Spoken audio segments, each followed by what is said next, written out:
Hello friends, welcome to my channel. आप सबको लोहड़ी और मकर संक्रांति की ढेर सारी शुभकामनाएं। आज इसी ओकेशन पर हम बनाएंगे तिल गुड़ मावा चिक्की या गज्जक। तो चलिए, इसके लिए मैंने क्या क्या लिया है वो आप नोट कर लीजिए। यहाँ मैंने 150 ग्राम जितने तिल लिए हैं, 250 ग्राम गुड़ लिया है जिसे मैंने नाइफ से इस तरह से पीसीस में कट कर लिया था, जिससे जब हम इसे मेल्ट करें तो ये अच्छे से मेल्ट हो जाए। देसी घी, किशमिश, बादाम जिसे मैंने छोटे छोटे टुकड़ों में कट कर लिया था, सूखा नारियल जिसे मैंने ग्रेट कर लिया था, काजू इसे भी मैंने छोटे छोटे पीसीस में कट कर लिया था, 3 मैंने यहाँ हरी इलायची लेकर उसके दाने निकाल लिए थे, यहाँ मूंगफली ली है जिसे मैंने छोटे छोटे टुकड़ों में कट कर लिया था। चलिए स्टार्ट करते हैं गुड़ की चाशनी बनाना। गुड़ की चाशनी बनाने के लिए सबसे पहले एक पैन लेकर उसमें गुड़ डालें। गैस का फ्लेम हमें धीरे ही रखना है। अब ये जल्दी मेल्ट हो जाए इसके लिए हम इसमें 1 टेबलस्पून जितना पानी डालेंगे और अब गुड़ को अच्छे से पकने देंगे।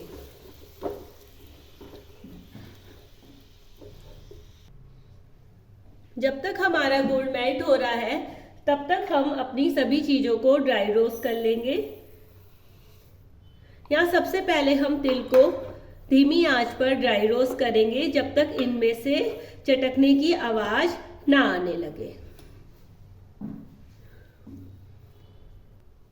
तिल हमारे अच्छे से भून चुके हैं, अब इसे अलग निकाल लें। अब हम इसमें काजू डालेंगे और उसे भी ड्राई रोस्ट करेंगे। काजू हमारे ड्राई रोस्ट हो चुके हैं, अब इसे भी अलग निकाल लें। अब हम इसमें अपने कटे हुए बादाम डालेंगे और इन्हें भी ड्राई रोस्ट कर लेंगे। बादाम हमारे ड्राई रोस्ट हो चुके हैं, अब इन्हें भी अलग निकाल लें। अब इसी पैन में मूंगफली डालेंगे और इसे भी ड्राई रोस्ट कर लेंगे। मूंगफली हमारी ड्राई रोस्ट हो चुकी है, अब इसे भी अलग निकाल लें। अब इसी तरह से कसे हुए नारियल को भी रोस्ट कर लेंगे। इसे ज़्यादा रोस्ट नहीं करना है। नारियल हमारा रोस्ट हो चुका है, अब इसे भी अलग निकाल लें। इधर चाशनी भी हमारी अच्छे से पक चुकी है। अब इसे हम चेक करते हैं कि हमारी चाशनी अच्छे से पकी है या नहीं। इसके लिए 1 कटोरी पानी लें और उसमें 1 बूंद जितनी गुड़ की चाशनी अपनी डालें। अगर हमारी चाशनी ठंडी होने के बाद इस तरह से कड़क हो जाती है तो इसका मतलब ये है कि हमारी चाशनी पक चुकी है। अब हम इसमें अपने तिल डालेंगे और इसे गरम में ही अच्छे से मिक्स कर लेंगे। अब आप गैस का फ्लेम जो है वो ऑफ कर दीजिए। साथ ही इसमें हम थोड़ी सी शाइन लाने के लिए 1/2 टेबलस्पून जितना देसी घी डालेंगे और इलायची के दाने डालेंगे। इसे डालकर गरम गरम में ही अच्छे से आप मिक्स कर लें।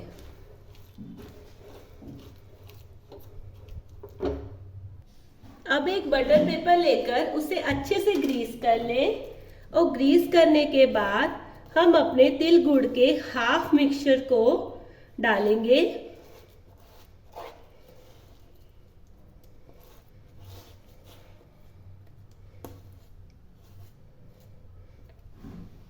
हाफ मिक्सचर डालने के बाद इसे अच्छे से गरम गरम में ही फैला लें।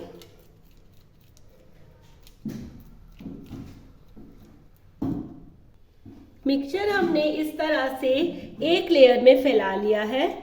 अब हम इसमें अपने ड्राई फ्रूट्स की लेयर बिछाएंगे।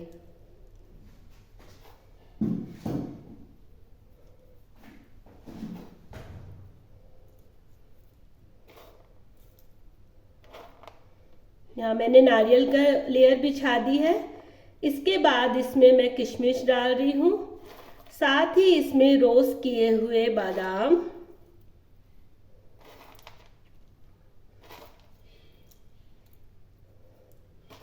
मूंगफली दाना,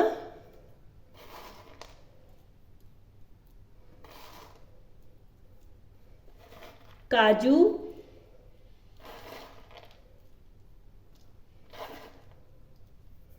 इसे डालकर हल्का सा प्रेस कर दें जिससे ये गुड़ के साथ अच्छे से चिपक जाए।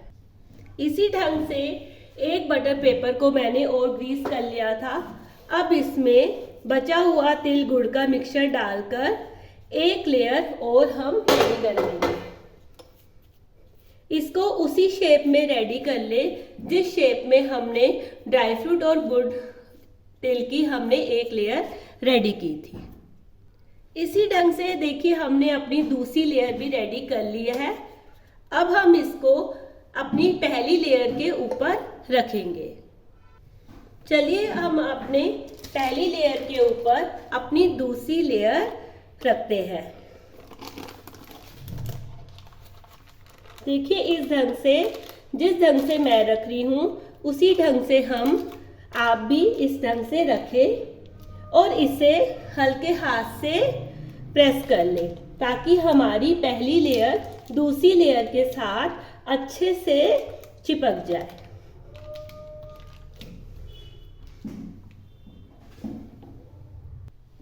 एक बेलन की सहायता से गरम गरम में ही इसे हल्के हाथों से बेल लें।